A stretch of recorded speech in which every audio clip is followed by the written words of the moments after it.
You just click it twice. That's how you get around that error. These guys haven't heard of loops. Alright, how do I pop out chat? And then throw it next to...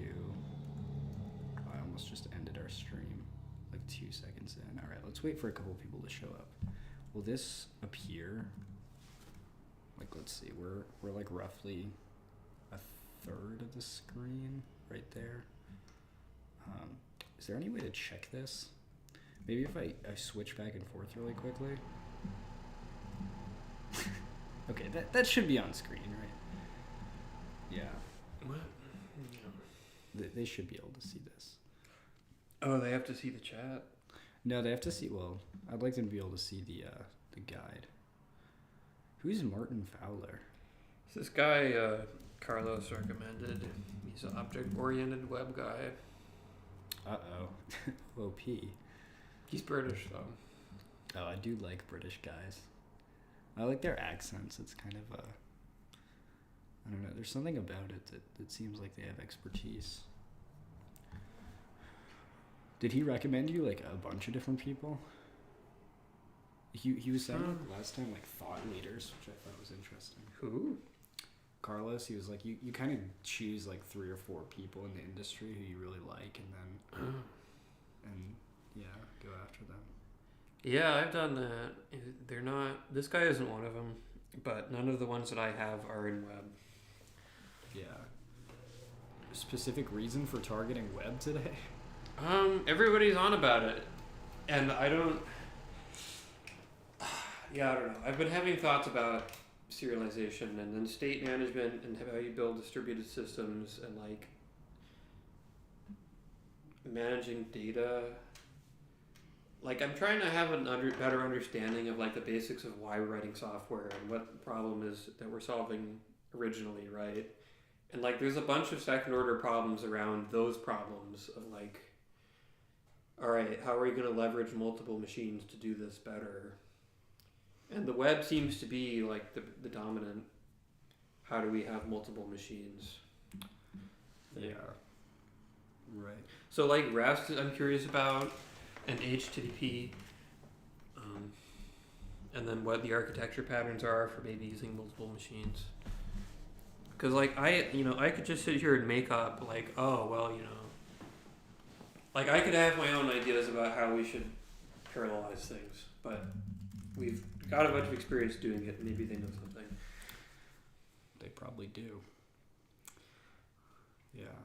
I mean, my intuition about microservices and stuff is like, I don't even understand. So if you have a successful web company and you're getting 1,000 page loads a second, like, why is it actually useful for you to separate the database node from the node that calls the database and then gives you your page? You know what I'm talking about? Yeah. Like, I don't understand. Like, I understand the reason people say is like, oh, well, you have to separate your load to have more scalability. Right. But, like, I don't understand what that means. I guess we'll see with this. My first intuition is, like, looking at Tom's projects, like, he has just tons of, like, they're literally microservices. Wow, that doesn't say anything at all. Yeah. How did I flip from hardcore open source dev to elite vibe coder in 3 days? I don't know, man. If you've been a hardcore open source dev, I haven't known about this. Yeah, I don't think I have. I don't think I've really been either of those things. How can you be an elite vibe? Did you see that book, that ChatGPT book? Yeah. That's priceless. The O'Reilly vibe coding guide. Yeah, that is awesome. Who is the great Misha? I've never seen you in my life. All right, I guess we're probably safe to start. Well, maybe we give people a couple more minutes to trickle in just so they don't waste anything. But yeah, I was saying, like, Tom has, like, just tons of, like, little workflows that he he uses across multiple different applications. So like it's really nice that they're decoupled. You know, like he has like an OCR microservice to like rip text out of PDFs, and he uses that in like 3 or 4 of his projects. Oh. And if it's like in a container that's easy to connect, you just like throw that module in there, and then like he has like kind of a toolbox of stuff like that makes it really easy for him to build out new apps. So instead of like picking a language and then having like a collection of libraries you use, he just does it all over the network. Right, exactly. And yeah, apparently like once you're really good with Kubernetes, it's like really easy to, you have a lot of control, you know, because if things are separated with network boundaries, I mean, you can, or if they're all containerized, you can scale up and down as necessary and stuff. But I don't really know what I'm talking about. I've never rolled something really complicated like that. Yeah, you know, I wonder about that kind of thing, because it's like, how big is network latency and throughput? Like, maybe it's not that big. But then, like, having all those failure points, but I guess they're all on one node, so maybe it's just fine. Yeah. All right, I guess we can start reading this. All right, guys, we're writing about microservices. And not to be confused, it's Macroservices. Not to be confused, we are not using microservices. We're using distributed monolith. Software development is a young profession, and we are still learning the techniques and building tools to do it effectively. Cold take. I've been involved in this activity for over 3 decades, and I've been writing this website about patterns and practices that make it easier to build useful software. The site began as a place to put my own writing, but I also use it to publish articles. Okay, we did not. Yeah, we got to skip down a little bit. Metadata, bro. Okay, blah blah blah. All right. We don't need those. So like this guy writes articles. That's the thing. Okay. Books, this board isn't games. This is just who this guy is. Yeah, you didn't take the actual link. Microservices guide. Here we go. Right. I googled Martin Fowler. There we go. All right, moving right along. In short, the microservices architectural style is an approach to developing a single application as a suite of small services, each running in its own process and communicating with lightweight mechanisms, often an HTTP resource API. These services built around business capabilities and independently deployable by fully automated deployment machinery. There's a bare minimum of centralized management to these services, which may be written in different languages and use different data storage technologies. All right, dude. Every time somebody says, okay, running in its own process and communicating with lightweight mechanisms, stop. Okay, if you have to cope about the mechanism being lightweight, you're giving yourself away, dog. Okay. I swear it's good. I swear. It's so fast. Guys, network serialization is a cost. Okay, own it. Jesus. Yeah, that is suspicious. Yeah, when he's not like, so there's a trade-off for that. But maybe he's saying like, okay, there's a trade-off, but it's not as bad as you think. Is this the article? It's like, this is the tiniest font I've ever seen. All right, like this little graphic of shapes and boxes. Okay. Later in 2013, hearing all the discussions in my circles about microservices, I became this guy's a fucking nerd. If that's what his circles are talking about, I became concerned that there was no clear definition of microservices, a fate that caused many problems for SOA. Structive array. Oh no. Is that structive array? What happened to structive array? Wait. No, it's service-oriented architecture. I don't know how it is. All right. We have too many damn acronyms in this field. So I got together with my colleague James Lewis, who is one of the more experienced practitioners of this style. Together we wrote this, I guess, Common Characteristics of the Architectural Style. We wrote this article to provide a firm... What is this, like, history of the article writing of this? Let's just talk about it. Come on. Componentization via services. Didn't know that was a word. Organized around business capabilities. What is a business capability? What do you mean? It's what a business is capable of. Yeah. Oh, right. Businesses provide value. I forget that sometimes when we're doing software architecture. Yeah, I'm not sure. Is that like you go to Adobe and one of their capabilities is rendering PDFs? Did you just call it Adobe? What are they called? What? Adobe. Oh. Well, clearly they don't know how English works because that E is silent. That's like Fitzer when they come in here and they're telling us about their vaccines. It's like, guys, who's gonna tell them? Yeah, wow, I've never heard that one before, but I'm changing my pronunciation of Adobe. We got to look through all those bullet points, though. Wait, so these are all the things that we're going to be doing, all right? Products, not projects. Well, that doesn't help. But okay. Our stream is lagging allegedly. Can we turn the quality down to like dropping frames? Output video bit rate. What if I make this like 20? Apply. I don't know what that does or what that means. Hopefully it changed something. Okay. Let us know. Was that better? Also, wait, how can the stream even be lagging? It's like literally like a web page. Like, what do you... There's not gameplay to miss here.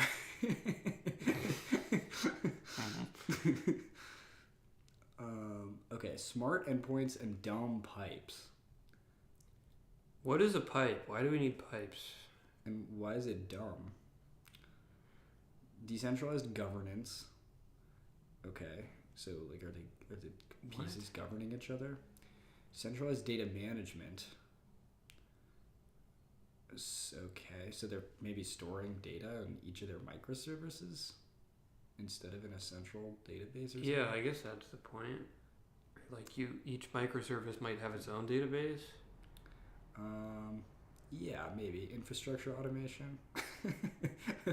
Okay, I think now it's not lagging, but it probably looks awful, which is okay. Trade-offs.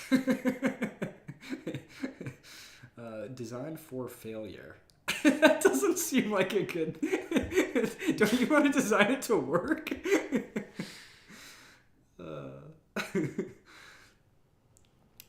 Evolutionary design. I'm not sure. It was... Yeah, this is a really weird... Did Carlos give us a false... false prophet? I don't know. Look, this guy has made a bunch of money, so he's probably got some good ideas. Yeah. We also looked at common questions such as how big is a microservice? It's micro. And what's the difference between microservices and service-oriented architecture? The article catalyzed interests in microservices. Okay, so this guy's a pioneer. Any architectural style has trade-offs, strengths, and weaknesses that we... God damn it. What is this website? I know, it's horrible. Now I gotta zoom out and the text is gonna be tiny and no one can see it because our bitrate is 200. Please check the YT stream. Is it like, does it look terrible?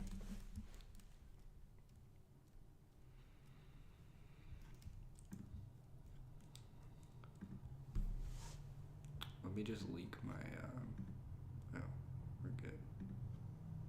Service. It's micro. What's the difference between microservice? What's wrong with it?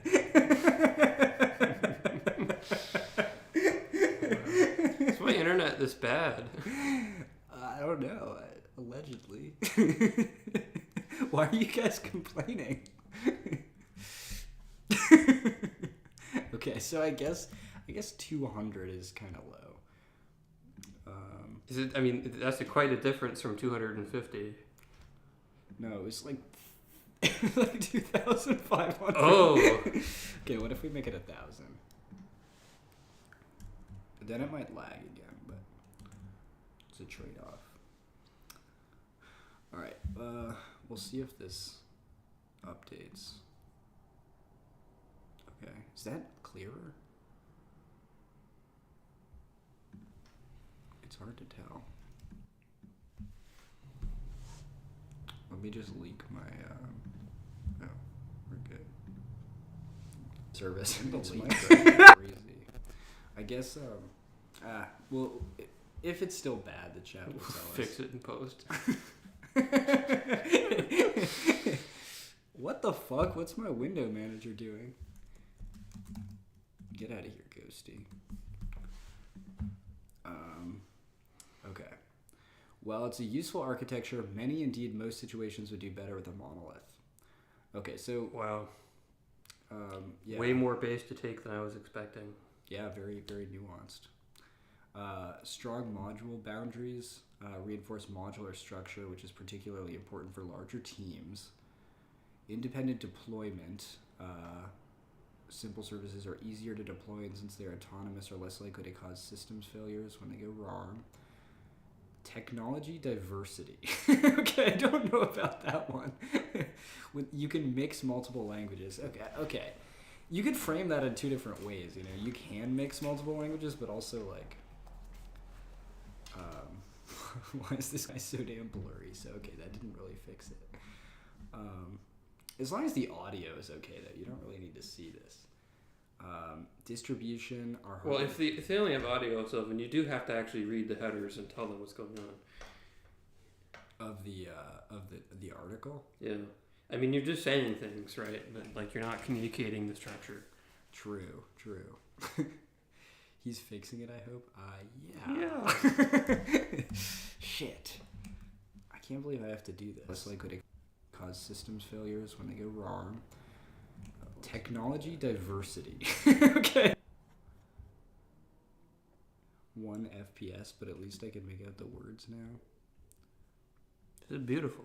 What are they talking about? What are you talking about? 1 FPS. Okay, what if we do 800? We're just gonna like find the... There's some peak where it like... I guess you just have horrible Wi-Fi or something. Shame my neighbors have horrible Wi-Fi. Yeah. Very fast. I don't know what encoder settings do. Alright, we'll try that. The audio is good, but that's it. Okay. 1 FPS. Okay, it's good now. Okay. Finally. Man, why is this such a technical challenge? Streaming is so hard. Okay, so we're looking at the cons of microservices. Why you wouldn't do this. They're harder to program since remote calls are slow and always at risk of failure. So that's kind of like what you were saying. Eventual consistency, maintaining strong consistency is extremely difficult for distributed systems, which means everyone has to manage eventual consistency. What is eventual consistency? It's like this whole business of, man, what is eventual consistency really? It's like you don't just have one database that knows the truth and you just ask for the truth. You have to constantly be in this state of like, well, this is information that I got at time T. We're just going to keep rolling, and maybe later I'll get something newer. And it works out in the end. You've built everything in a way that you'll end up with the right answer. Even though the right answer isn't like at one place ready to just tell you what it is. I see. So like the YouTube thumbs up button, which is the only button I have now, isn't eventually, like when you press it, it immediately increases by 1, right? Just in the UI. And then it asynchronously tells the client that you tried to one-up it. Right. And not everybody is talking to the same thumbs up count manager server instance thing. There's many of them, and they all have to talk and like negotiate, and eventually like it negotiates. Like there's not just one thing that keeps track of the number. They all have their own number, and then they talk to each other and they reconcile what the actual number of plus ones is. God damn it! It's 1 FPS. Close to a 10-second delay frame by frame. Now is back. Okay. Please Wi-Fi hold up. We'll just fingers crossed on that. But that is cool. So like then you'd have some like polling thing in the background kind of aggregating all these different like counter services, and then eventually. I've never really thought about how they did that, but Yeah, it's like we take it for granted inside of our programs that everything is just consistent all the time. Because when you make a function call, like you wait until the function call is done. You take that time L to get the result. But when everything's over the network, you can't just wait for everything to return all the time, or you'll get nothing done. So you have to deal with that intermediate, like while the function is being called, what's actually going on with the world kind of problem. But no, like if you need to build, I have to read this chapter of this book I'm reading about this distributed system stuff, but it's like if you need a consensus on what the worldview is, you have to like use a consensus algorithm, and everybody has to talk and like vote on what they think happened. And anytime somebody gives you a new piece of information, it doesn't become accepted truth until you've convinced a majority of your peers that it's the correct information. So like if you want to make a commit to a distributed consensus group, like you tell one of the nodes and then they have to talk, and you have to wait until they've all agreed on what the truth is before you know that you've committed it. it's pretty interesting in the case of YouTube. Like they probably have you probably spend the majority of the time not seeing the true value just because of the nature of like the latency of polling that many people. Yeah. You probably, in fact, there's almost. No, yeah, you just don't, and it doesn't matter. You just see an approximation of it. Yeah. Okay, cool. We got a good view of the pros and cons. And now I guess we got to read all these. This is a weird article. See, on my phone, these are all one after another really nice, but I guess we have to. Can we force mobile layout?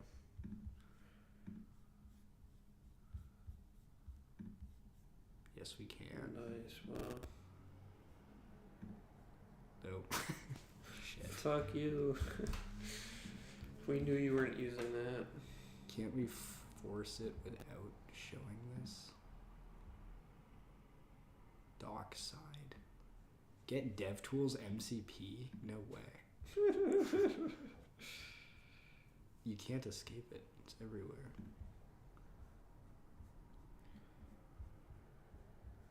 Okay, sweet. They come one after another. You guys need to move less. Okay, stay very still or we'll kill our bit rate. Man, I love having bad production quality. Okay. So here's our like trade-off graph. So for less complex systems, extra baggage required to manage microservices. So productivity, monolith, microservices. So the monolith is better, but then it gets worse and it kind of plateaus in the end. And then... Yeah, I guess this trade-off in productivity only makes sense when you have a massive team. Yeah, or, I don't know, not necessarily. Like, Tom's able to make pretty good use of microservices. If you're doing something sufficiently complex. Well, I mean, I think the point is that microservices exclusively make things harder if you're just one person, because now you have to solve the problem not only, but now you have to deal with the network. And that trade-off, like the point of this graph, I think, is that trade-off only makes it worth it when you have so many people who need to work independently and deploy independently. Yeah. But even that, I'm kind of suspicious of, to be honest. Like, I mean, if we just had better dev tools, couldn't we just deploy the monolith with the changes and then like revert and like? We'll see, I guess. Someone said because realistically you can grow a monolith just with hardware until you make millions, and then you can just hire new people to get it into microservices. That's not a bad point, actually. Yeah. I kind of agree with that. Microservices architectural style has been the hot topic for over a year. O'Reilly Architecture Conference. No way. We should go to that. I bet you could meet some real cracked people there. To get everyone overhyped bullshit detector up and flashing. One of the consequences of it is that we've seen teams too eager to embrace microservices, not realizing that microservices induce complexity on their own account. This adds a premium to their project's cost and risk. Yeah. Okay, monolith first. Let's see. Where do we start? Okay. Going directly to microservices is risky. Okay. Dragons. Got it. Yeah, don't go that way. Allows you to explore both complexity of a system and its component boundaries. That's smart, what its component boundaries are, and then you're like, stop emailing me. Capital One is in debt to me, and they're freaking out. Complexity rises. So then you like break off some into microservices and then eventually microservices, and that way you go through the dragons, but you're behind them, and so you catch them by surprise or something. Okay, so that's pretty in line with. I don't think we need this DevTools thing. I think we can just zoom in.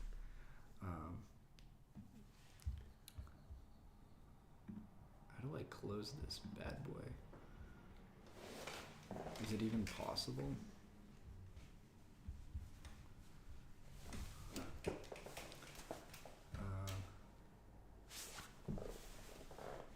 Let's see. Where were we in this ridiculous org chart? Oh, here we go. Okay, don't start with a monolith. Hope versus reality. In the last few months, I've heard repeatedly that the only way to get a successful microservice architecture is by starting with a monolith first. To paraphrase Simon Brown, if you can't build a well-structured monolith, what makes you think you can build a well-structured set of microservices? That's a great way to look at it. The most recent, as usual, very convincing rendering of this argument comes from Martin Fowler on this very site. Oh. The guy writing this article is smart. Is it him writing this? As I had a chance to comment on an earlier draft, I had some time to think about this, and I did, especially because I usually find myself in agreement with him, and some others whose views I typically share seem to agree with him too. Isn't he literally writing this? Yeah, that was a bizarre thing to do. He's just patting himself on the back. I mean, unless he has like a whole crew of cult following that's writing this. I'm firmly convinced that starting with a monolith is usually exactly the wrong thing to do. That's interesting. Oh, this is by Stefan Topalo. Oh, okay. These are like little... Are these like... I want to hear his argument, actually. Let's go back to that. So he's saying right now that Stefan here is presenting this idea people believe, which is that you have to start with a monolith and then become microservices.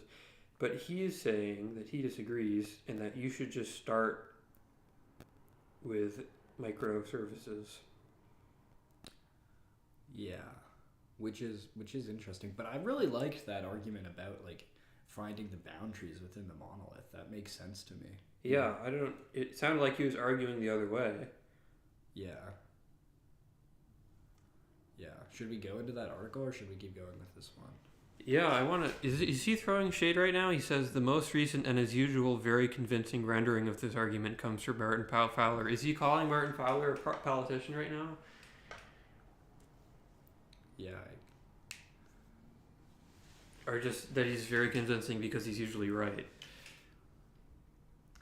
Yeah, maybe he is. Let's read this. All right. I came in here thinking I needed to be convinced that we need...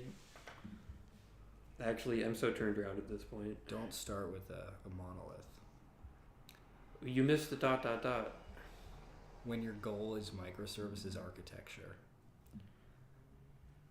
So he's just basically arguing that that starting method sucks if you're going for... Okay, so in the last few months I've heard repeatedly the only way to get a successful microservice is by starting with a monolith first. To paraphrase Simon Brown, we got to start memorizing these people. So we have like, I feel like it'll be helpful when you hear someone and you're like, Simon Brown doesn't know shit. You can't build a well-structured monolith. What makes you think, oh, he said that? Yeah.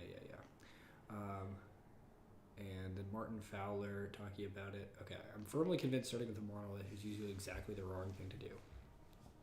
Starting to build a new system is exactly the time you should be thinking about carving it up into pieces. I strongly disagree with the idea that you can postpone this as expressed by Sam Newman, again someone I agree with 95% of the time. I remain convinced that this is much easier to partitioning an existed brownfield system. What's brownfield? It's like Greenfield, except reality is pooped all over it. Than to do so up front with a new greenfield system. Okay. You have more to work with, you have more code you can examine, you can speak to people who use and maintain the system, you also know what good looks like, you have a working system to change, make it easier for you to know when you have got something wrong or have been too aggressive. So Sam Newman is like pro microservicize your monolith. But this guy... Wait, so Sam is saying that, like, okay, so like obviously if you're going to partition a system across machines, which you have to do to have the microservices, you have to know a lot about the problem. And Sam's point here is, listen, after you solve the problem and you can inspect the solution and talk to people about it, very much easier to know that versus potentially guessing wrong and then having to deal with a lot of work. Right. An article person believes, well, let's see what article person believes. He'll say it. Okay. In the majority of cases, it will be awfully hard, if not outright impossible, to cut an existing monolith this way. This doesn't mean it's always impossible, but that's a topic for a future post. Okay, but why does he think that? There is some common ground in that I agree you should know the domain you're building a system in very well before trying to partition it, though. In my view, the ideal scenario is one where you're building a second version of an existing system. Okay, that's interesting. So, if you're actually able to build a well-structured monolith, you probably don't need microservices in the first place, which is okay. I definitely agree with Martin. You shouldn't introduce the complexity of additional distribution into your system if you don't have a very good reason to do so. So what would be a good reason? There are many, but to me the most important one is to allow for fast, independent delivery of individual parts within a larger system. Microservices' main benefit, in my view, is enabling parallel development by establishing a hard-to-cross boundary between different parts of your system. By doing this, you make it harder, at least harder, to do the wrong thing, namely connecting parts that shouldn't be connected and coupling those that need to be connected too tightly. You know, okay, this whole make it difficult to do the wrong thing driven development, I'm very skeptical of this idea that increasing friction is going to help anything. What about Rust, though?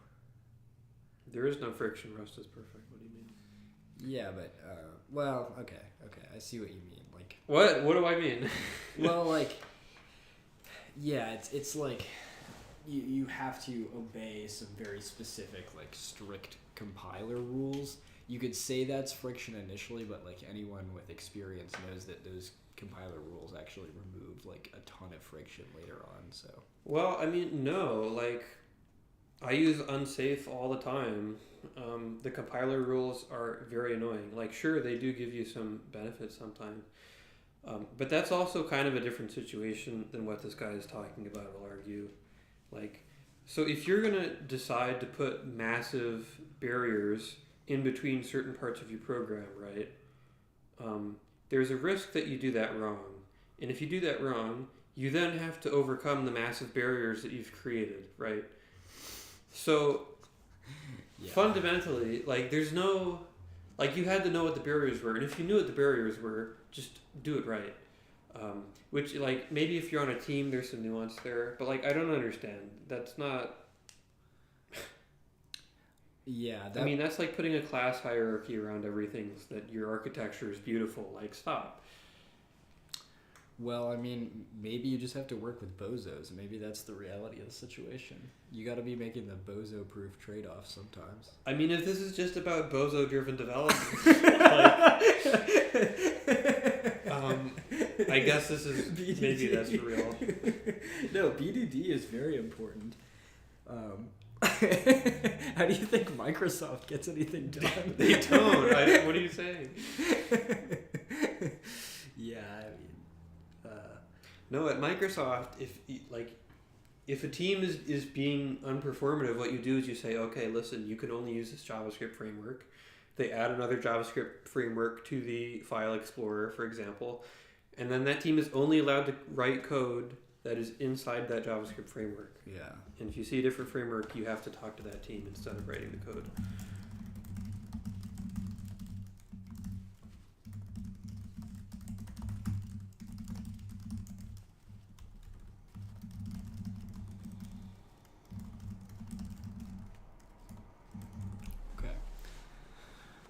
Okay, in theory, you don't need microservices for this. You simply have the discipline to follow clear rules and establish clear boundaries. Okay, literally what you said. I've found this to be the case only very rarely. Really? Okay. What do you mean in practice? You don't need microservices if you simply have the discipline, and he's observing that most people do not have the discipline. But my counterpoint is, how did you have the discipline to decide where to divide it in the first place? Or is he just saying it's if people are lazy, they'll just like be lulled into doing stupid stuff? Yeah, I think. I mean, we'll see what he says, but like, I would actually believe this. Like, even the best developers I know, like, talk about like code rot and losing context over time, and like, I don't know, maybe it's just a skill issue, and you could like very clearly establish a partition in your mind, but. I might buy that this is like deceptively more difficult than it seems. Like, this guy seems like he knows what he's saying. It might just be one of those things that's like kind of unintuitive in practice, but I don't know. Let's see. You might be tempted to assume there's a number of nicely separated microservices hiding in your monolith just waiting to be extracted. In reality, though, it's extremely hard to avoid creating lots of connections, planned and unplanned. The fact the whole point of the microservice approach makes it hard to create something like this. That's what I'd imagine, right? Like, you would probably have so many network jumps.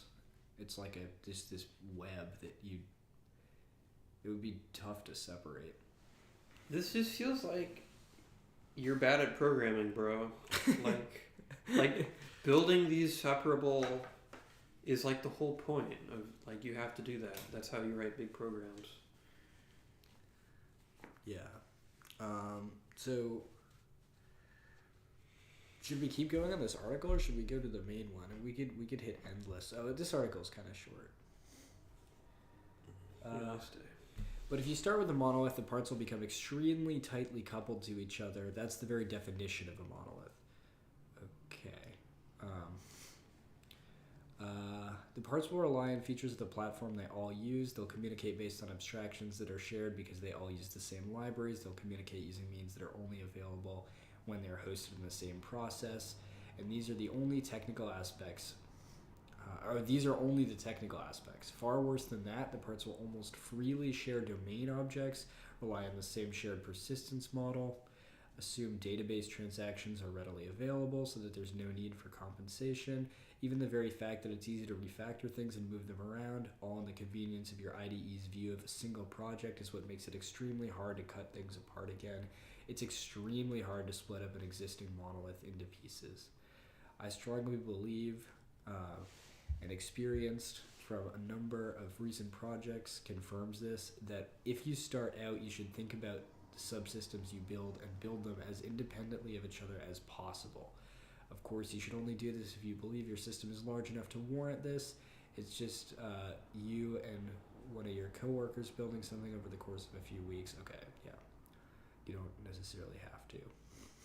So what are the reasons that you would decide one service needs to be a microservice? It's a great question. I'd assume the main article would detail that. Yeah.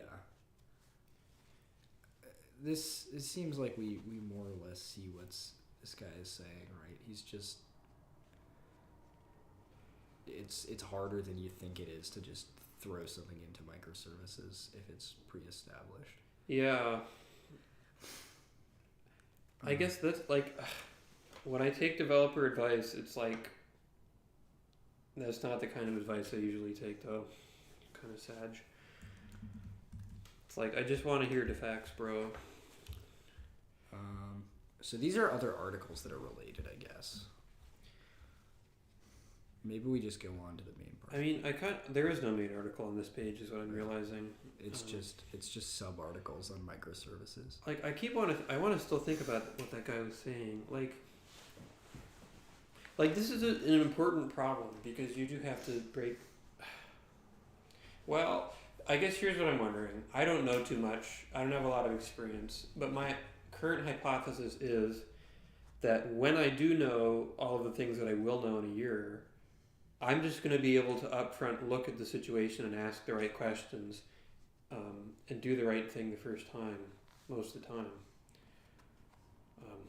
Like sometimes we need to distribute compute over multiple machines and sometimes we don't.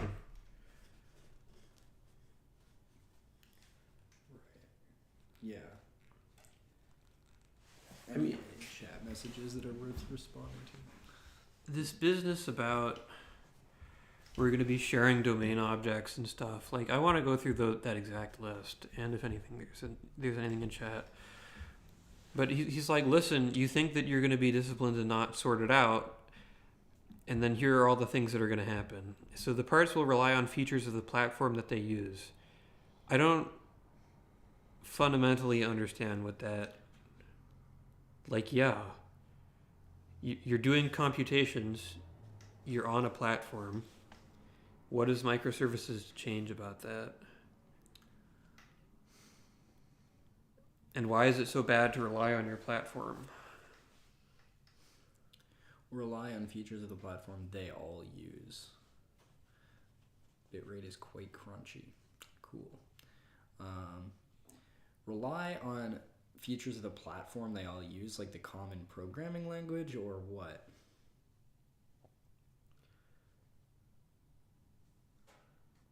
The parts will rely on features. That's the very definition of a monolith. No, dude, it's not. Okay, because, like, what? They will communicate based on abstractions that are shared because they will use the same libraries. Like, is he talking about ORMs right now? Yeah, I'm not exactly sure. Like, everybody and their Uncle Joe, language-wise, has a serialization framework that's... Oh, not all languages have that, actually, come to think about it. Like, in Rust, it's so easy. Just like, oh, it's serializable now. I feel like Java has the same thing. Maybe not everybody has that. I mean, maybe he's thinking that people are going to build structs that aren't serializable, like they have pointers and stuff in them. But, I mean, that's just a bad idea to begin with most of the time. Like, the data that's going in and out of your application, you shouldn't be intermixing that with, like, internal representations that you can't externalize. Like, yeah, you're not really going to fix that with microservices. So they'll communicate based on abstractions that are shared because they will all have the same libraries. Yeah, I mean, that's just like, I don't want to use library foo. Library foo can go away. Let me use my foo. Like, I don't... Sounds like a bad library, dude. Yeah. But also, if that's the best way to do it, then I'd rather be able to do it the best way.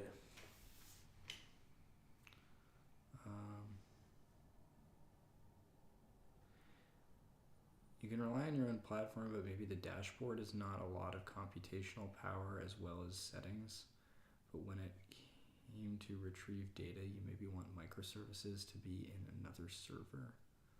Do you understand what that guy is saying? No. Dude, you're babbling straight nonsense.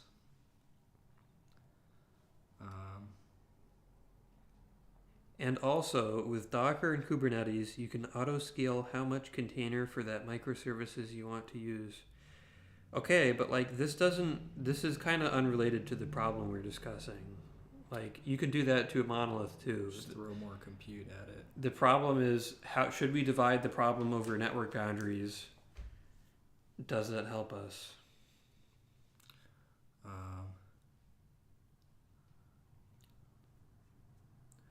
Yeah. Incomprehensible sentence. He's probably Italian or something. Give him a break. The bad part, somebody says, the bad part is that not everyone follows the best standards. Dude, there are no best standards. All best practices in this industry are garbage. I don't know if we've noticed that. And most of the time when working with other teams is that not even the manager cares for cleanliness as long as they are delivering. I mean, that seems somewhat in line with my experience.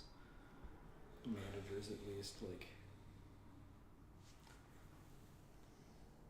depends on the company, though. I mean, does that actually matter? Like, okay, low quality code within the same code base versus low quality code across all your repositories in your org. And I guess like the context the guy is saying that in is about maintaining boundaries.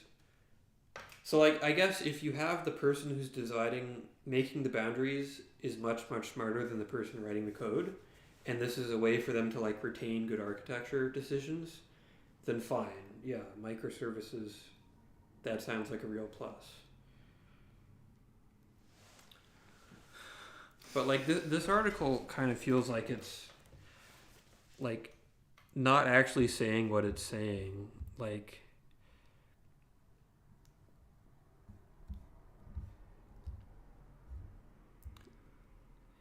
we read right past it.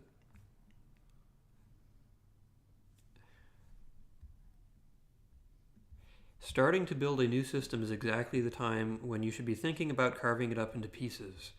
I strongly disagree with the idea that you can postpone this, as expressed by Sam Newman. Again, someone I agree with a lot of the time.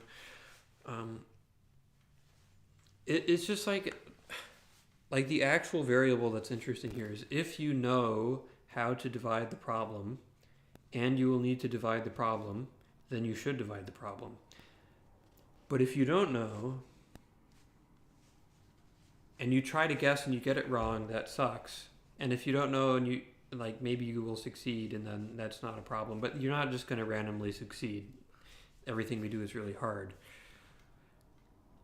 Right. So like this whole article is like, it's just the problem is deciding if you know or not, and getting better at knowing. Right. And I mean, that seems like the case with a lot of these architectural things. Like, it seems like one of those things that's like hard to write an algorithm for selecting your architecture, just because you could probably do it. It's just too nuanced at this point. I wonder, like, Tom probably has a really good sense of when something would be better suited for microservices. You just got to practice it over and over again.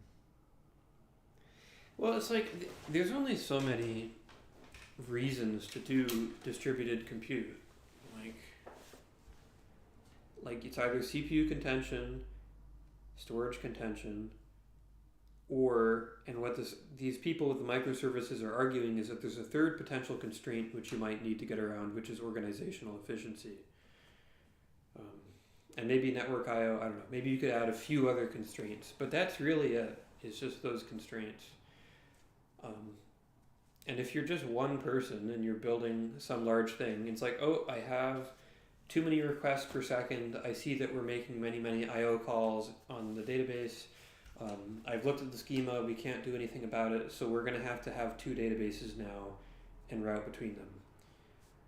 And that's the decision. Right. And so maybe depending on the application you're building, you're like, this is going to have a lot of I/O bound stuff based on what we're doing. We're going to have that moment where we have to split sooner rather than later. Maybe we need to give some thought to it now. Yeah. But it's concrete stuff like that, I think. Yeah. And like this whole idea of we're gonna in advance split it because organization, that's it's a real gamble, unless you know what you're doing, and I don't know.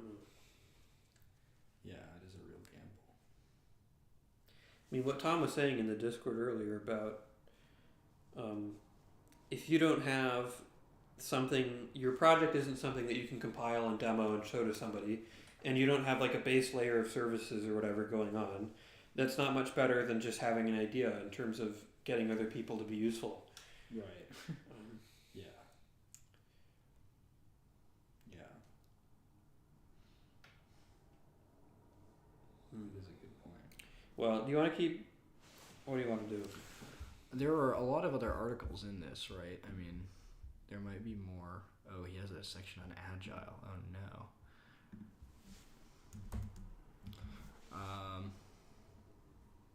Microservice prerequisites. Ooh. Oh man. You must be this tall. Oh man. Tough for a little guy. As I talk to people about using microservices architectural style, I hear a lot of optimism. Developers enjoy working with smaller units and have expectations of better modularity than with monoliths. But as with any, trade-offs.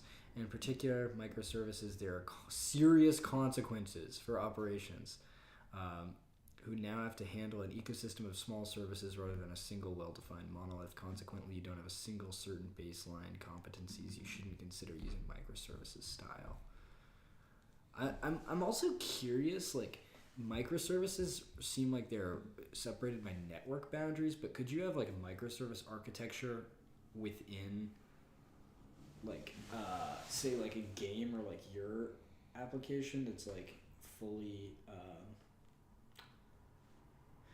like what's the difference between microservices and just like really clearly defined boundaries around different parts of the program?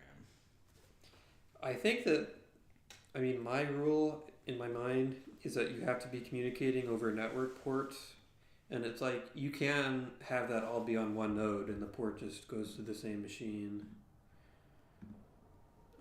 But it involves, and the thing that comes with the port is that everything has to become serializable at that point, so you can't like hand references between systems.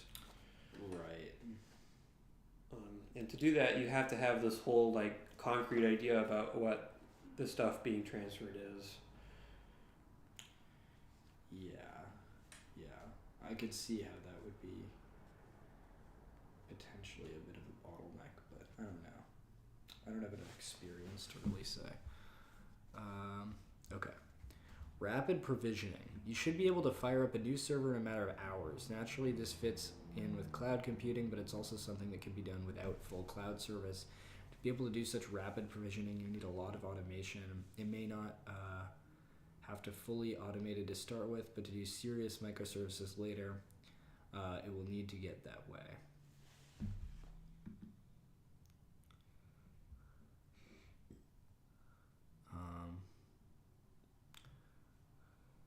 Someone just said, if you don't let me join the Discord. I'm about to see a huge threat drop here. If you DDoS me, I will let you in, because that would be impressive.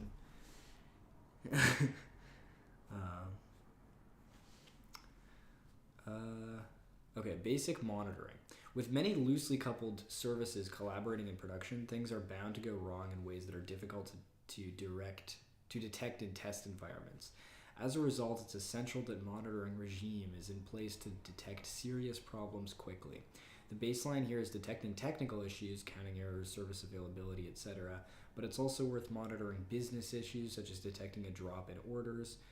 If a sudden problem appears, you need to ensure that you can quickly roll back. Hence, rapid application deployment. With many services to manage, you need to be able to quickly deploy them, both to test environments and to prod.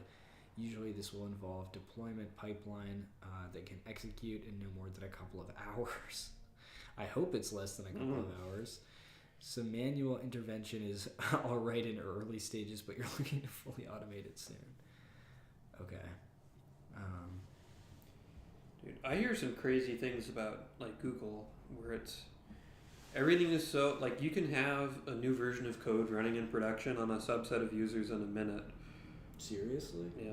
Wow. Yeah. I mean, that makes sense. They've got to be like extremely fault tolerant, like, and able to move quickly in case they need to censor something or whatnot. Yeah. Well, I mean, code deployments, not censorship deployments, but I mean, yeah, no, like, I was reading this DevOps book, and it's like, this stuff can be so smooth. Like, you got to take the hour, like, the few days to, like, really learn how to get your project to recompile and redeploy, how to, like, get things in and out of prod quickly. Like, just setting up your GitHub thing to, like, build your code and build the Docker container or whatever so that you can deploy it quickly is such a win. Like, the alternative where you have to wait. This is like my biggest problem with Rust is that I have to wait for it to compile more than 0 seconds. Dude, I tried to compile like one of Tom's microservices on this MacBook, which is like, it's an okay computer. It's got a pretty fast processor. It took like 20 minutes with the fans on max to do 1% of the Rust compile, and then I just quit it. Wow. Yeah, the Rust tool chain is so slow sometimes. Yeah. Shit, this guy's gonna show up in my dreams as Luke Smith. Joke's on you. Luke Smith already shows up in my dreams. I'm pretty used to that. Yeah. So what is this article saying so far? I don't know. Yeah, it's pretty So just when you should use it. This is, yeah, dude, this is turning out to be so obvious and like, you know. So when do you use it? Just when you're sure that you can split boundaries really well? If you're not sure, don't risk it. My takeaway is kind of just never do with microservices. I don't know if that's the takeaway they wanted you to have. You know, like, okay, at work I deployed this thing that I built. It was, we collect messages at a REST endpoint in Python, and that's in one Docker container. I'm so embarrassed by this.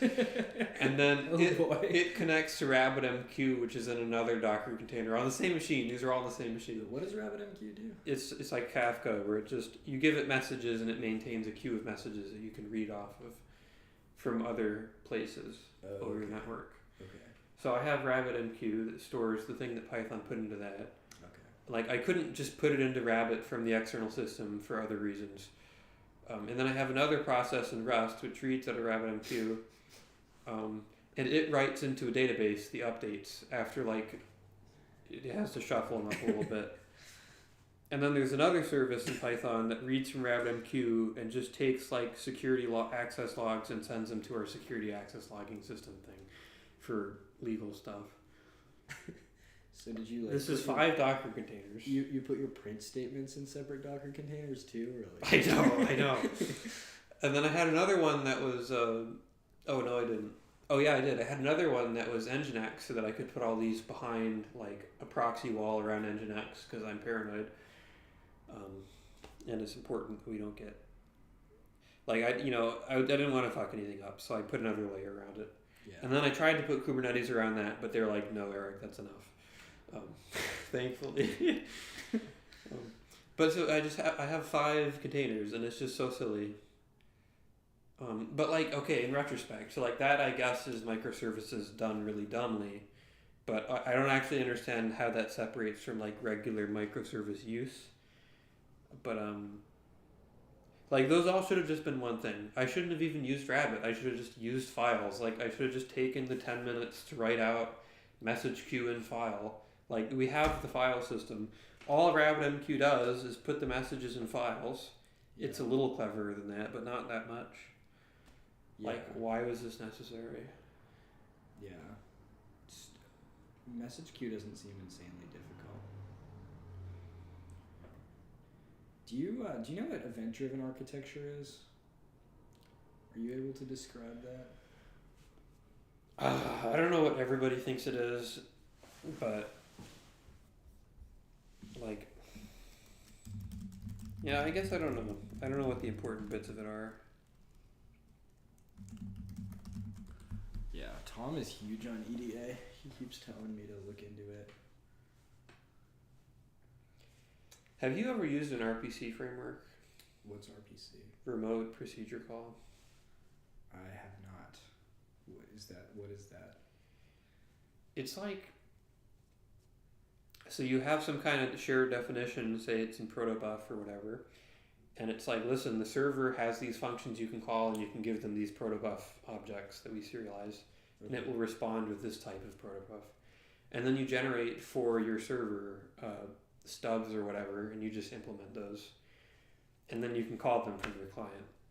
And they look kind of like regular functions, except it's over the network. Huh. I'm like deeply skeptical of that idea. I think it's Why? super suspicious because it's like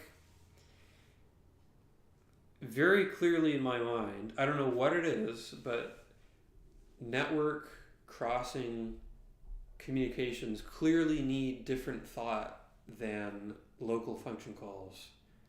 Like clearly those are not the same thing. Right, because like they have other side effects. You mean like they could fail for?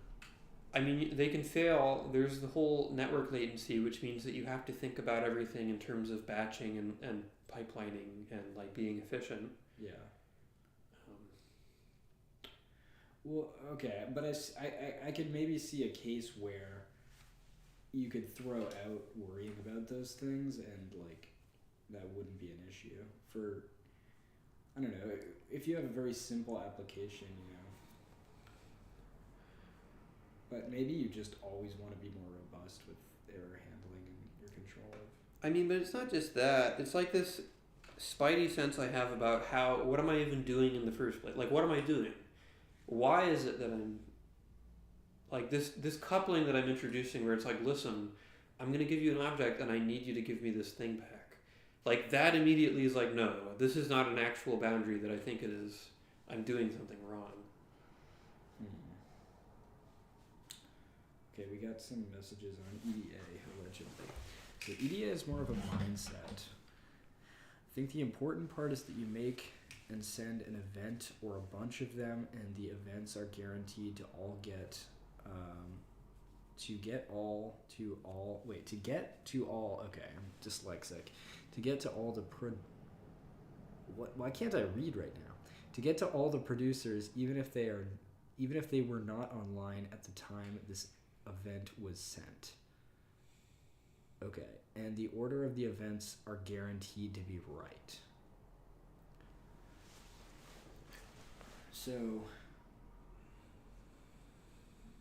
what exactly is an event in this sense? Like, I guess I'm kind of familiar with like an event stream as a way of storing your data, but It's so like I think that the paradigm here is the real world has all these things that happen, and everything in the computer is merely a replica of something in the real world. We don't control anything. We only just report on what's out there, right? yeah.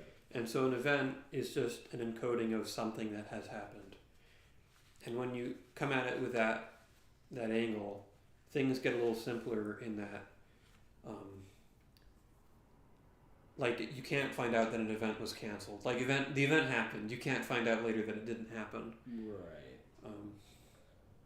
And you can treat everything as just like a stream of interpreting what has happened. And there's no like, I'm going to call you, you're going to call me back. We're going to have this conversation. There's going to be all this state about, whatever. It just gets a lot simpler if you keep that kind of like, no, this is what happened mindset. Huh. That is interesting. And so, and then events are guaranteed to all get to the producers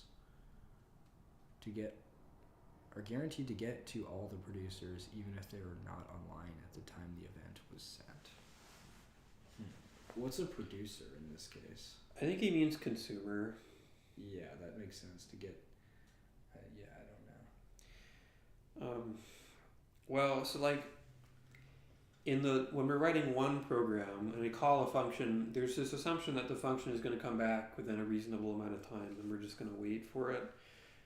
But as soon as you're over the network things can actually delay indefinitely, and you have to deal with that. And I think that the whole, like, he's talking about, we're just going to assume that everything is asynchronous, right? So there's no longer like two-state machines that are talking to each other. Am I saying this again? No. But like, if you just keep this, like, okay, like the ability to call something and then wait for it to come back with a result is like a higher order thing that brings with it a bunch of baggage about how you have to do things. And this whole, like, listen, we're just going to have queues of events, alleviates a lot of that, and it can make things simpler. Right. So now instead of, I'm going to make a call and I expect a request, it's like, no, I'm just going to give you a request object. And then at some point in the future, you might give me a response object, and at that point, I'll look at it and I'll say, oh, yes, I need to do this now. And I don't necessarily need to remember what was going on that entire time. Yeah.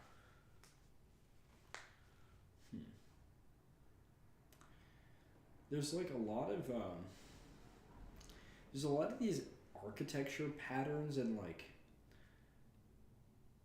I feel like a ton of different acronyms that are like, just looking at that like Derek Comartin's channel, like I feel like that's architecture is something I have to know more. I'm just dipping my toes into it. But I don't know how you feel. Maybe you've covered a lot of this before. Who? You. I've read some book for sure. I don't know. I think if once you just go through an actual problem that's reasonably complex and you just logically think about all of the things that are going to happen, like maybe this is an activity we could do where you set up your magical service and then I'll just tell you all the things that are going to go wrong, and then you'll just come up with like the obvious solution to them, and then you'll have a pretty good understanding. What do you mean magical service? Like your service that you don't have a list of useless service ideas lined up. What kind of YouTuber are you? Your shoe tying service that, listen, I need my shoe tied. So they press the button. It puts a shoe tying urgent request message in the urgent request queue for people who paid the premium subscription. Right. And then there's now listen, you've got millions of people asking for their shoes to be tied every second. So you have to have a distributed event queue, right? You can't just have all this on one machine. Sure. And then also you have to have a backup of all those in case they get blown up by Iran. And then which is a real worry these days. Real worry these days, yeah. And then who's going to tie the shoes? So your service, maybe your whole point is that you have to connect shoe tie people with people who are ready to tie shoes, and you have to process bank statements for all this value that's being transacted. Well, value is a pretty strong word. People pay for the premium subscription, right? So it's probably something we can't judge. Yeah. Capitalism knows best, but yeah. So how are you going to have 1 million requests per second, and then microservices, obviously. So like, what happens when one of your nodes dies? How do you not lose that request? If you decide that you're going to lose the request, how do you know that the user will be told that the request never was persisted? That's a great question. So like, is their phone going to like show, when you press the button saying I need my shoe tied, is it going to show a loading thing until it's received the confirmation that you're in the system? Yeah. Or are you going to let the user continue on their way and then tell them later that it didn't work? Yeah. I don't know. And then like you have the pairing algorithm, and it's like, well, if you have 1 billion people registered to tie your shoe, because it's like a pretty contentious market being a shoe tire these days. You have to price match and everything. It's like, well, maybe we need to price match across multiple machines, because maybe, 1 billion records is a lot. Maybe we have a few Postgres instances and they all have some partition subset of all the people who can tie your shoe. Maybe we partition it by region so that we only have to check one server instead of checking all of them. Right. And then you have to do the computation, you have to combine all the results, you have to pick out the best ones. Later, you have to discover that person, while you were doing the computation, is no longer available to tie shoes. And then how do you deal with that? It's tough, yeah.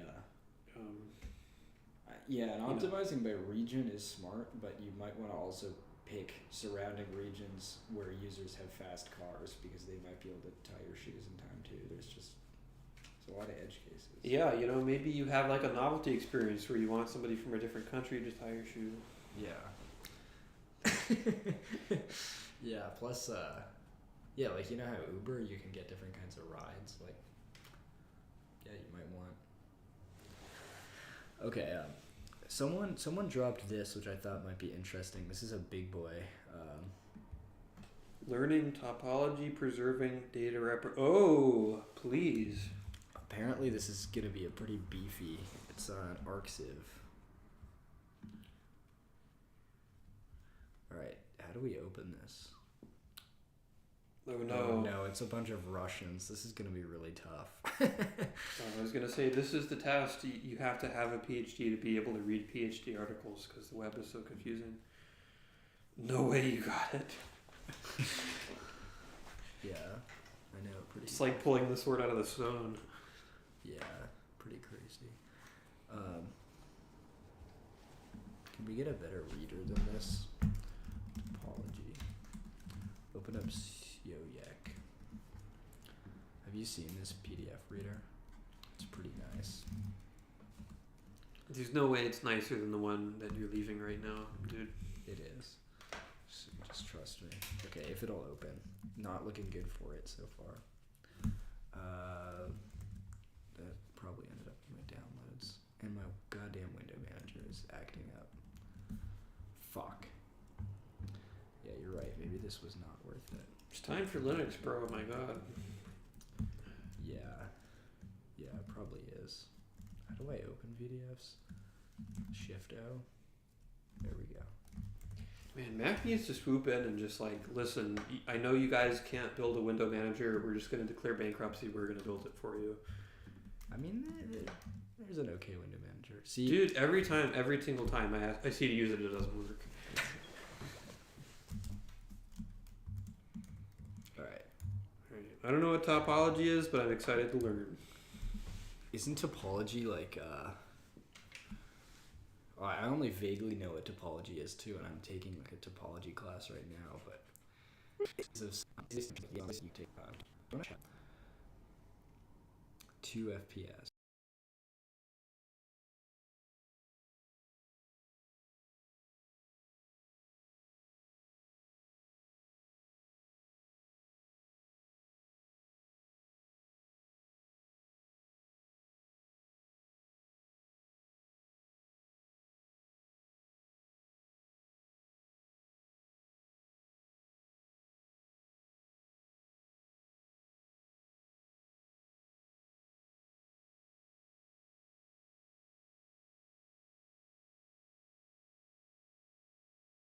Man, the PDF reader really taking its toll on the getting internet. DDoSed. Yeah, okay. We won't scroll too fast, sorry. Learning topology, preserving data representations. We propose a method... Hang on. Okay, this terrible problem, Sylvan. What? Where you skip the first few words of the sentence and just start somewhere. Do I? And you completely ignore periods. You just run all over the place and say things however you want. All right, I get it. Yeah. Definition. I the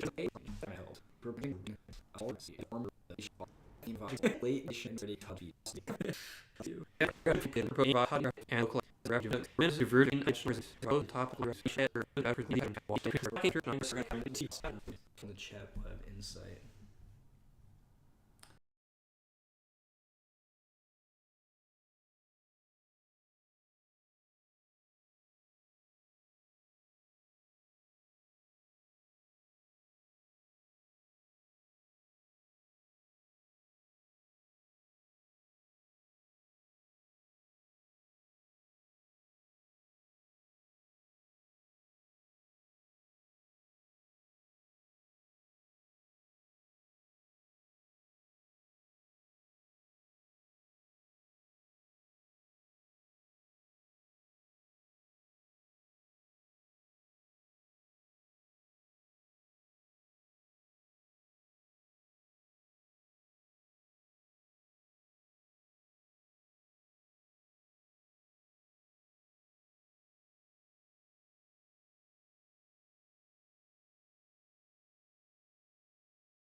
PowerPoint stream. How is OBS so bad? This is crazy. I don't know, man. I don't know. Yeah, this art that the guy was not kidding about. Okay, if I alt tab, we're gonna kill the bit rate. But here goes. Was there a lag on pressing Alt Tab that I just saw? Maybe. What? I don't think so. Okay, yes, there is. Holy crap! That's almost a second. This is running on your computer, right? This isn't a microservice PDF displayer No. that you're streaming over the network to see the video of the PDF. It is actually. Okay, in all fairness to my Mac, it's much faster when I'm not streaming. OBS is just poorly off. Sometimes you gotta warm up your alt tab. Absolutely killing the Yeah. Maybe we have to plug in your Mac. That's the secret. Do you have that? I have a USB-C.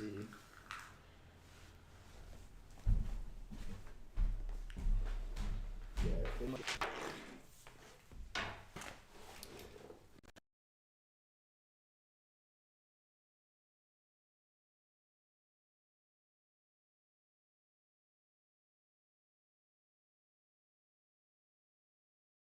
Back to PowerPoint. Is your Wi-Fi just slow? I don't know. Usually it's fine. It's one of those. Not to brag, but I have 2 USB ports. Is that a brag? Oh, you only have 2. Alright, we should be... That should... See, the alt tab is... Damn. Down to half a second. That's a huge performance jump. Okay. So, introduction. Dimensionality reduction is a useful tool for data visualizations, pre-processing, and exploratory data analysis. This is like dimensionality reduction. Isn't that like mapping like higher than 3 dimensions onto 3 dimensions by taking like a slice through the higher dimensional space? Yeah, I think it's that, except generalized to the point of we're just trying to preserve structures as we do the reduction. So like maybe a slice and then projecting onto a slice is one projection, but maybe there's a better way to do it. Okay. Clearly, immersion of high-dimensional data into 2D or 3D spaces is impossible without distortions which vary for popular methods. Immersion of high-dimensional data into 2D or 3D. Oh, okay. So high-dimensional, higher than 2D or 3D space. Yeah. Dimensionality reduction methods can be broadly classified into global and local methods. Classical global methods, PCA, MDS, tend to preserve the global structure of a manifold. However, in many practical applications, produced visualizations are non-informative since they don't capture complex nonlinear structures. Local methods, UMAP and PACMAP, TSNE, and that's just the author. I'm not reading all the authors. Some crazy nested parentheses happening here. Laplacian eigenmaps. Oh God. ISOMAP. Focus on preserving neighborhood data and local structures with the cost of sacrificing the global structure. The most popular methods like TSNE and UMAP are good choices for inferring cluster structure but often fail to describe correctly the data manifold topology. TSNE and UMAP have hyperparameters influenced... What is a hyperparameter? Influencing representation's neighborhood size taken into account. Different values of hyperparameters lead to significantly different visualizations, and neither of them is the canonical one that correctly represents higher dimensional data. Okay. So, like, my understanding, maybe you could tell me this is wrong, is like the problem of reducing higher dimensional structures into lower ones is like the problem of machine learning and the problem of intelligence and making the computer be useful, right? Like, because we can just model like all the photons that are hitting my eyes in a higher dimensional space and then my understanding of the world as a lower dimensional space, and then the words I'm saying as a lower dimensional space, right? And like if we can efficiently, meaningfully capture stuff and reduce it, that's very good. Right. Like so simulating reality at all, you're losing a bunch of dimensions, is what you're saying. And we want to efficiently not do that. Yeah, I mean, it's about encoding useful information / finding it and, compressing it. So, like, they have all these really complicated ways of doing that. What's a manifold, by the way? Can we get I don't remember. definition of that? Many and various, okay. But I think they're probably referring to the collection of points forming a certain kind of set, such as those of a topologically closed surface or an analog of this in 3 or more dimensions. What's it mean to be topologically closed? I guess they're like... I need a rigorous way to describe topological, but like I have kind of an intuitive vision in my head, which is like they fit into the same kind of... They can be described in the same language, like they are kind of bound together under one like metric space, which is like what I was talking about with the distance function, which allows like certain operations to be done on the space. Like it could be stretched and warped, but it can't be like broken. Topology is like I don't know, it's kind of tough for me to define, which is a weakness of mine. I mean, okay, like my very small brain here is thinking, like, does that just mean, like, if we're in a 3D space and there's the surface of the sphere and all of the points on the surface of the sphere are, like, continuous, is that topologically closed? Yeah, I think so. All right. Yeah. Hey, what's up, Eunice? It's a reduction of dimension of data via some metric. For example, in PCA, you want to keep variance of the data, but for ST-SNE, you preserve. Okay, so what's this whole local versus global thing, too? Do you understand that?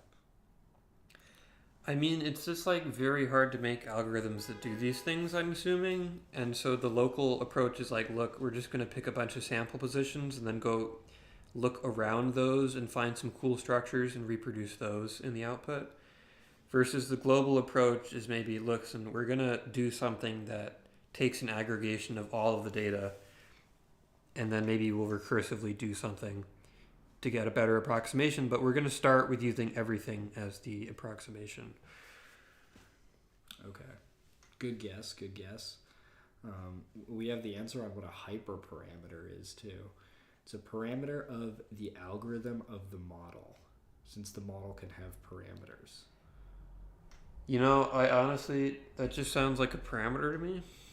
I don't know why they felt the need to... Can we get a dictionary definition? Tell us that it wasn't just an ordinary parameter. Look at how much, I swear this alt tab is quicker now. Yeah, it probably is.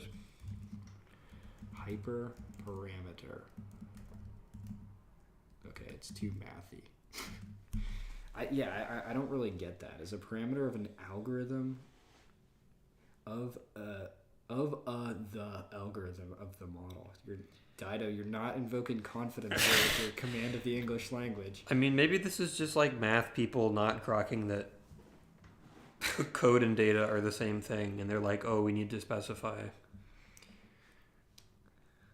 I would say topology is the part of the structure that tells you what is connected to what and what is near what in a continuous sense, and what can be changed without tearing or gluing.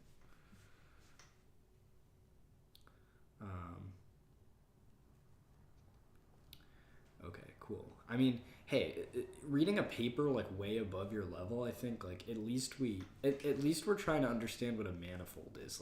Maybe one day that'll be relevant. Who knows? Yeah, dude, reading papers above your grade is the best thing ever. Yeah, I think also I want to know what a hyperparameter is, and yeah, that you're right. That does sound like a parameter. Hyperparameter is a parameter of the algorithm of the model. What's the model in this case? I mean, so the model is just the way of thinking about the problem and trying to get.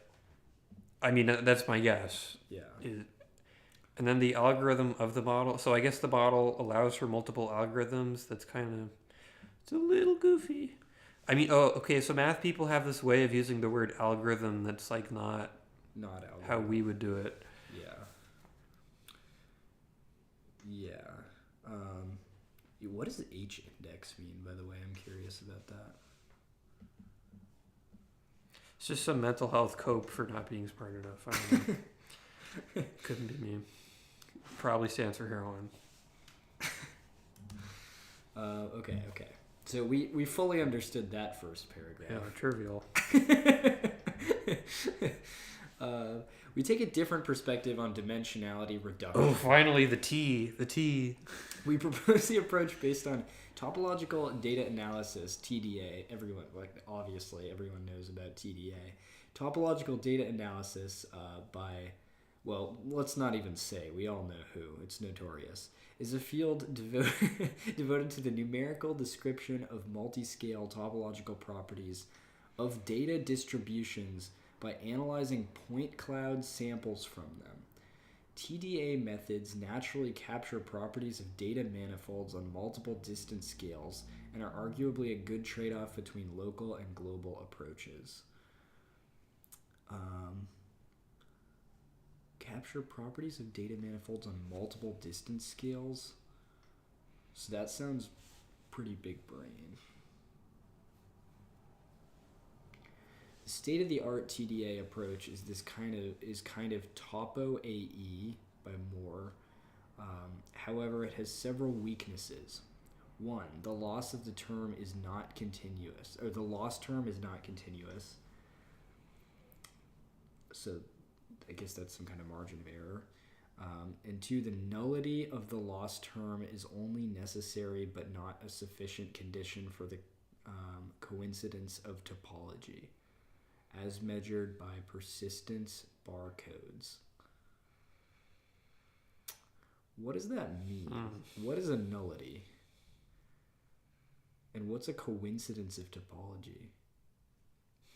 It's like a twist of fate. I don't know why they think barcodes are like the way to measure things now. Like we have better ways. This is great for building your technical vocabulary. An act or thing that is legally void. No, look up the Wikipedia page. They actually have math things in Wikipedia.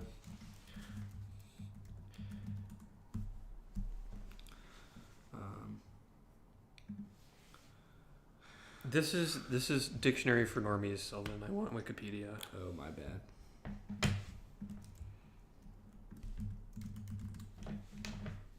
Nullity. Legal nullity? No. Mathematics. Linear algebra. It's the dimension of the kernel of a mathematical operator or null space of a matrix. Oh, that's right. I knew that. Oh, my God. Did you? I did. This like the dumb. I remember being taught that. I'm like, that's the dumbest word for that. Why are you using null like that? The dimension of a kernel.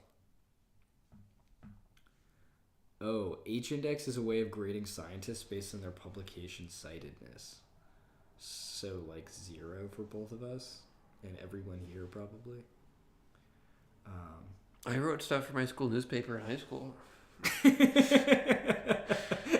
Okay, so you have an H-index of like 0.2 maybe? So what is a kernel again, dude?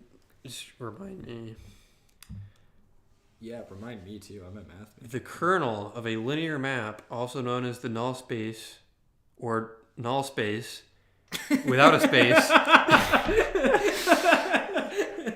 is the part of the domain which is mapped to the zero vector of the codomain. Right. The kernel is always a linear subspace of the main. So it's a linear map. I don't know what a linear map is. Is this just a function? Special kind of function. which goes between vector spaces. Okay, so we just have to preserve the vector stuffs. Okay. So it's a linear map. Like that, when we do projections in 3D graphics, those are all linear maps, I'm assuming. Yeah, right. Matrix multiplication takes a vector, transforms it, and gives you another vector. So the kernel is the space of the input of that map, which maps to the 0 vector. Right. Which... Okay, so we finally figured out what kernel is. Now we have to go back up another level to nullity. Is Nullity. the dimension of the kernel. So, like, for instance, maybe your kernel is like there's only one... Like there's only one line through this space that maps to the 0 vector, but you could also maybe have a plane that maps to the 0 vector, or... Right. Or a null space of a matrix. Like, yeah, I really, I understand this like probably 10%. Well, so we just have some kind of function that is a linear map, and it has a space in its domain which maps to 0, and maybe that space is higher dimensional. Because like most things I'm thinking about in my small day-to-day programmer brain is like the kernel is always just one value. So like the thought of that having dimensionality feels kind of silly. But I guess when you're busy procrastinating and not doing actual work, maybe nullity has higher dimensions. You know. Yeah, could be. We also can't forget that it could be one of these 3 other definitions. Well, they're not talking about graph theory. It's definitely linear algebra. All right, take me back to the article. So they're taking a different perspective. They're being really brave, and they're saying that perhaps we mix things together and try capture properties of data manifolds on multiple distance scales, and are arguably a good trade-off between local and global approaches, so they like sample from scaling it up and down or something. I don't even know if you can... I'm generalizing like my 2D monkey brain concepts into big brain mathematician concepts. But that's as far as my little brain can grasp of this.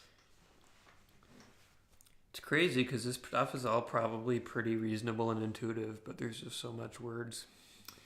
It would actually be great to like have, and we didn't plan this super well, but in the future, like there are definitely grad students in our Discord server that could explain a lot of this in plain English probably. Like, can you imagine how much better of a developer, obviously once you've mastered like the fundamentals of programming, if you knew this kinds of stuff, like you could really be pushing things forward. Like having these kind of math papers that relate to programming theory, like, and understanding them and consistently reading them, you would be a beast, I bet. Yeah, you'd have such clean architecture. Yeah, we can't forget this is all for EDA. Oh, cool. So we have we have pictures, guys. All right, it makes sense again. I like when they do that. So, yeah, thank God they put pictures. I was getting worried. All right, so obviously RTD is just projecting it onto the surface, and that acronym is totally made up. This is just a planar projection, guys. Don't fucking lie to me. I don't want to hear about your RTD bullcrap. This is a projection. But then what are the other ones? We've got weird abstract. We've got flat mammoth. We've got sideways mammoth, weird abstract mammoth. Also weird abstract mammoth, and then flat, but rotated 90 degrees. You know, we could take this to the local college and ask which drugs get mapped to which picture. We'd get some answers. Dimensionality reduction 3D to 2D on the mammoth data set. That is really interesting, actually. UMAP looks trash. It's clearly RTD AE did the best here. You know, I bet I could just guess the strategies that they were using too. Like UMAP, it looks like they picked a starting position and then they have this steep curve that that benefits very, very close nodes or points, and then they put them on, and I bet they form.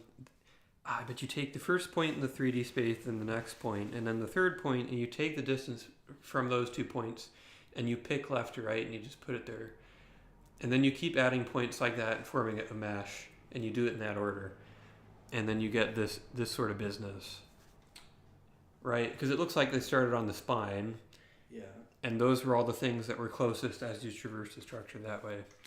Right. Yeah, you're right. And then what is T-SNE? Yeah, T-SNE is weird. So I noticed that all of the feet are together, and the top of the animal is all together, and the middle is together. Like with this one, the feet are all over the place, but they preserve the feet locality here. Which makes me think that maybe they even took one of the dimensions and just said this is up and down. But that doesn't make sense. It does look kind of like a slice through it, but also like there's a weird kind of warping inward effect on the bottom. Yeah. If only the authors could see this, they'd be like these fucking idiots. I think live is a strong word for this stream. YouTube accounting for your internet delay of like a minute.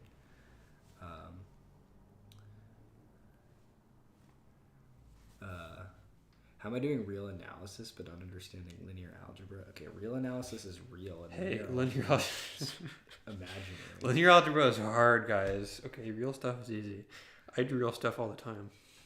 Yeah, linear algebra is really hard. Like, what? Who needs to know what a nullity is? That's so disconnected from reality. Unlike microservices and event-driven. Okay. In our paper, we suggest using the representation topology divergence, RTD, Berenikov et al. Wait, did they show us what RTD does? No, they're saving it. Or is it this one? Yeah, RTDAE. What is AE? They didn't say that. Amazing. Oh, all right. Amazing effect. That must be it. Yeah.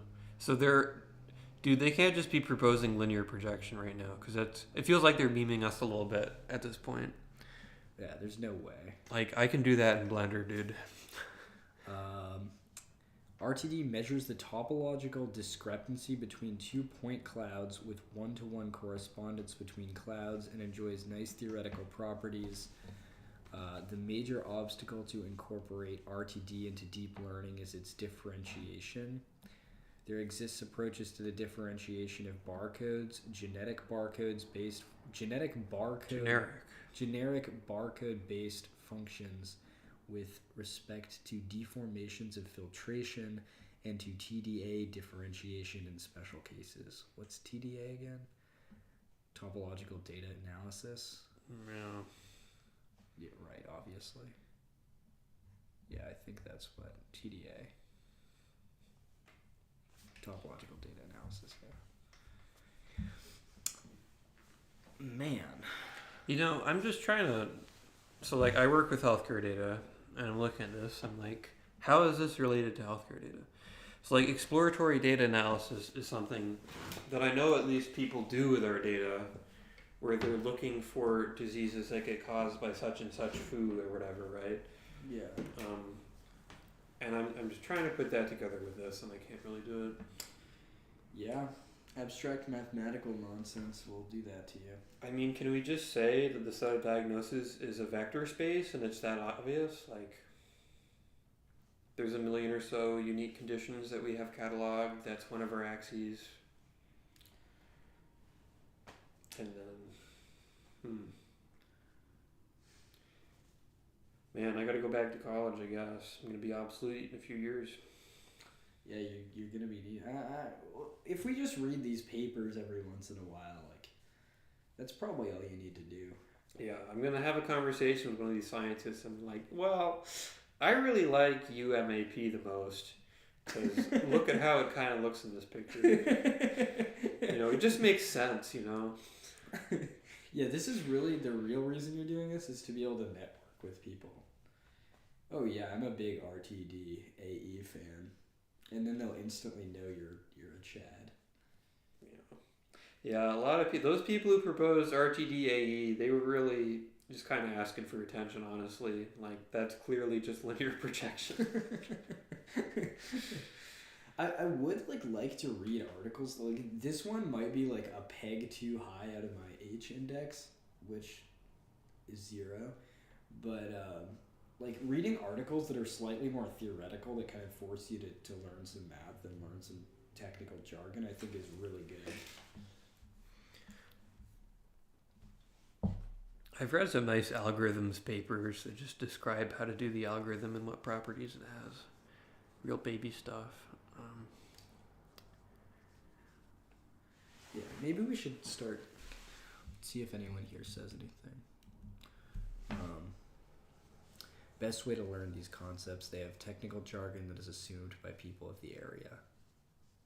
Aren't the best way to learn these concepts. But I mean, like, isn't learning the technical jargon kind of its own skill, its own useful thing to do? How'd I score for my paper recommendation is genuinely really interesting once you start to get deep into it. Yes, I think our H index is a little bit inadequate for that, but yeah, I would buy it. Wonder how Neanderthal would look at how would a Neanderthal look at the mammoth dimensional reduction? So imagine a 4D abstract representation of that guy. Now, This guy gets it. we need a discrete linear map into a manifold. You know, we should come up with a parody to this paper that's about dimensionality increasing. And what are the most creative ways that we can add a dimension to the thing? That's actually really funny. You know that problem where your representation of reality on your computer is just too good and you need to map it to an even more abstract, higher reality? You know, that's kind of English in a way. Yeah. It's just how can we